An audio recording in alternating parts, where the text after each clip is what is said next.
صباح الخير او مساء الخير عليكم، اخباركم ايه؟ وحشتوني. النهارده احنا هنعمل اللوك ده مع بعض. اللوك ده من الفيديو اللي فات. مكياج شويه هادي وشويه الوانه تقدروا لو انتي رايحه فرح سواري تقدري تعمليها، لو انتي خطوبه سيمبل شويه تقدري تعمليها، قرايه فاتحه في البيت. فلو حابه تعرفي اللوك ده انا عملته ازاي هتكملي معايا الفيديو. بس قبل ما تكملي معايا الفيديو هتنزلي تعملي اشتراك تحت، وما تنسيش انا بكتب لك كل حاجه انا مستخدماها في صندوق الوصف تحت بالعربي وبالانجلش، من اول لون اللانسز لحد درجه الروج. والبنات اللي بتسالني يا مروه هو ايه صندوق الوصف ده او احنا نلاقيه فين، هيظهر لكم هنا صوره معمول دايره على الزرار اللي انت تدوسي عليه اللي يفتح لك صندوق الوصف. هو ده مكان صندوق الوصف اللي تحت كل فيديو. ويلا بينا نبتدي الفيديو مع بعض. اوكي، انا ابتديت باللانسز بتاعتي. اللانسز بتاعتي النهارده هي من بيلا، اسمها جراي كاراميل، وعملت حواجبي اوف كاميرا. بس طبعا اللي عايز يشوف الحواجب بتتعمل ازاي برضه هيظهر هنا لينك، هتدوسي عليه هياخدك في فيديو منفصل يكلمك عن الحواجب من الالف للياء. تمام. بس النهارده انا استخدمت فرشة انستازيا رقم 12 وجل انستازيا درجته ميديوم براون، ونضفت حواجبي وحطيت هنا كونسيلر وحطيت هنا كونسيلر من تارت درجة ميديوم. حطيت زبدة كاكاو من لابيلو عشان تبقوا عارفين انا حاطه ايه على بشرتي. كل الخطوات اللي انا عملتها قبل الكاميرا. هرش من سماش بوكس فوتو فينيش برايمر ووتر سبراي مرطب. هبتدي بالعين وهاخد باليت هودا بيوتي روز جولد باليت. بعد كده هاخد اول لون ده كلون انتقالي في منطقة الكريس، فرشة من دايموندز لاند، ونبتدي ندفي بيه الكريس بتاعنا. بعد كده هنقل على لون اغمق شوية وفرشة اصغر شوية، وامشي على اللون اللي انا حطيته واحطه بس تحت شوية اللون اللي انا حطيته برضو في منطقة الكريس. ارجع للفرشة اللي قبليها وابتدي اعمل دمج الاطراف الاي شادو الاغمق شوية اللي احنا حطيناه.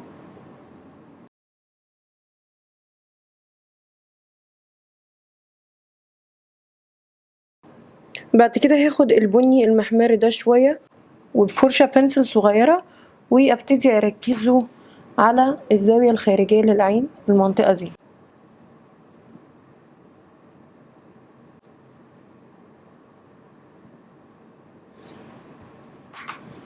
واطلع بيه شوية في الكريس، يعني احاول ادمجه مع كسرة العين.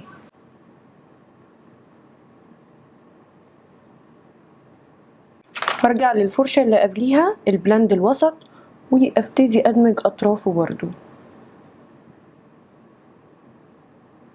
ما تضغطيش قوي وانتي بتدمجي علشان ما تثبتيش اللون جوه البشرة بتاعتك.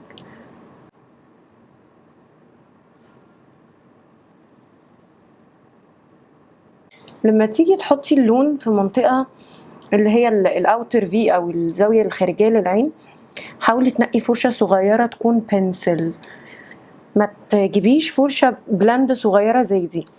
الفرشة دي بتبقى اكبر من المنطقة، فانت لما تيجي تحطي تلاقي اللون طلع فوق على الكريس وخرج بره والمنطقة دي بقت عندك كبيرة. ومعنى ان الاي شادو في المنطقة دي يتحط على مدى واسع معنى كده ان المكياج ما بيكونش نظيف او بيكون الدنيا مبهدلة شوية. فانت عايزة انها تتحط في فرشة صغيرة زي كده، ولما تدمجيها تفضل برضو في نفس المكان.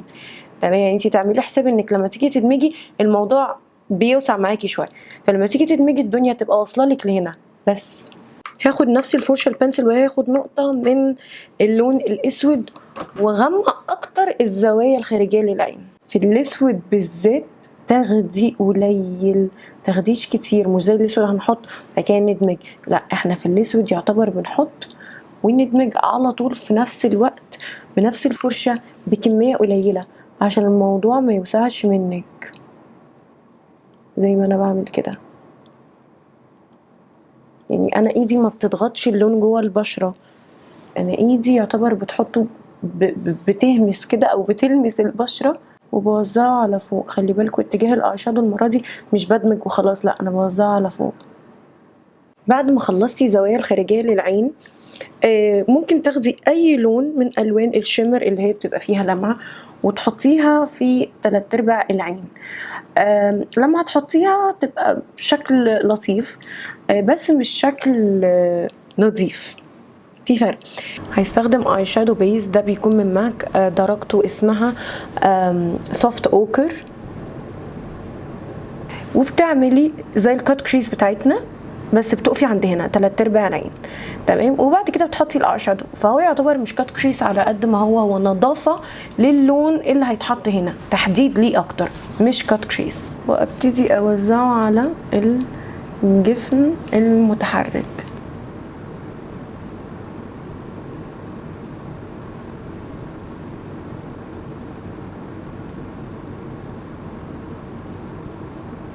وبعد كده هاخد الدرجة دي وامررها على الجفن واحطها على طول على البيز اللي انا عملته. بعد ما حطيت اللون الشمر على الاي شادو بيز، برجع بقى بالبنسل واخد اللون البني اللي انا اشتغلت بيه هنا وابتدي احطه على اطراف اللون الشمر علشان ادمج الالوان ويبقى اللوك ناعم.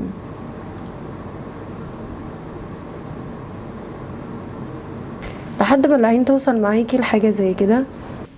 وبعد ما خلصنا الاي شادو هنعمل ايلاينر.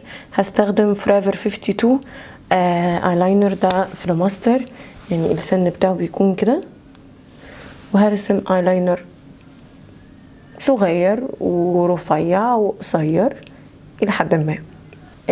عشان ارسم ايلاينر انا لازم اقرب من المرايه كده يا جماعه، وانتوا عايزين تشوفوا معايا الايلاينر وانا مش عايزه كل فيديو افضل اقول لكم اللينك هنا اللينك هنا. فانا اعمل ايه؟ انا بحب ارسم ايلاينر لازم ابقى لازقه في المرايه، يعني انا المرايه دي ما تنفعش مع الايلاينر. فيبقى هنعمل ايه؟ طيب نقرب المرايه كده شويه. بسم الله. اوكي كده تمام لينا احنا الاتنين. لا مش تمام. فساعات اوكي الى حد ما. اوكي حلو. طيب شايفين معايا ولا؟ بصوا يا جماعه، انا سانده صباعي صغير على البشره، اوكي، وايدي دي ثابته ما بتترعش وخفيفه، وتبتدي تاخدي خطوط صغيره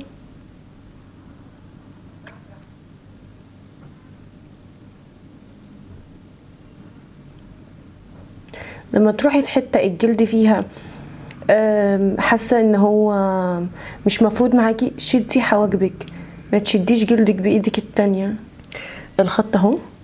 بعد كده هترجعي منه زاويه صغيره قوي كده وتمليها.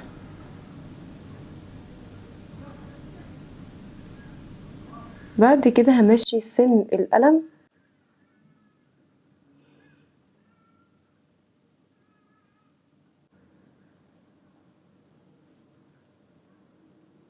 اوكي. احنا كده عملنا ايلاينر، نجحنا في هدف اللي هو يكون قصير رفيع وايه تاني الهدف التالت مش فاكره. هعمل العين دي بقى. انا حطيت رموش من اسراء زناتي رقم 4.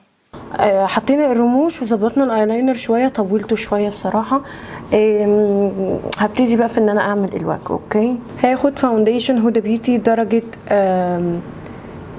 كاجيو، معايا فاونديشن ميك اب فوريفر درجه 170. هاخد نقط قليله جدا من فاونديشن هدى بيوتي لانه فاونديشن تقيل، كفرج عاليه. اوكي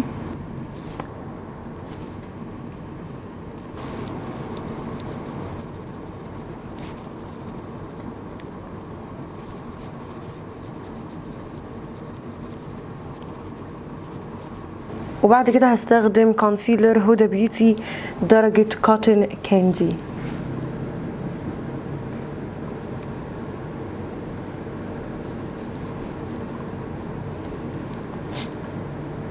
وبعد كده طبعا هثبت كل اللي حصل ده بباودر من هدى بيوتي درجة باوند كيك. اهي باوند كيك. واجي هنا بقى انضف باللوز باودر شويه، اعمل خط مستقيم كده عشان ينضف لي هنا ويبين لي خط الايلاينر هنا وهنا. بعد ما خلصنا الوجه هنرجع تاني بقى لمنطقه تحت العين.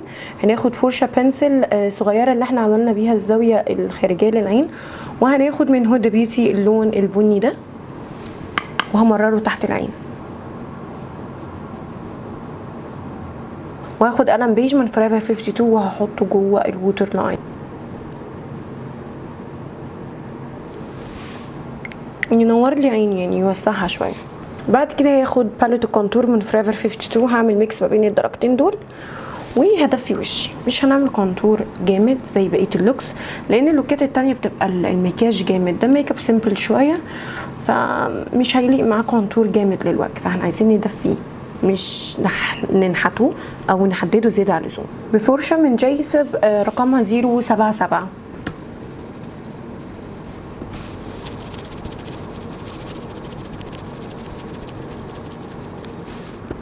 مجرد انتوا شايفين الفرق، مخسناش المره دي زي كل مره بقول لكم هنخس، لا مخسناش، اتدفى بس اللون غمق شويه. بعد كده هاخد هايلايتر من نفس الباليت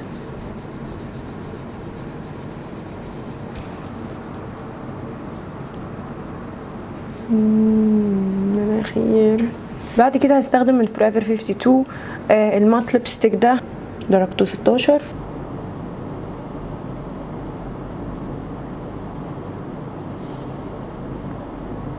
هحط بلاش من انجلوت رقم 125.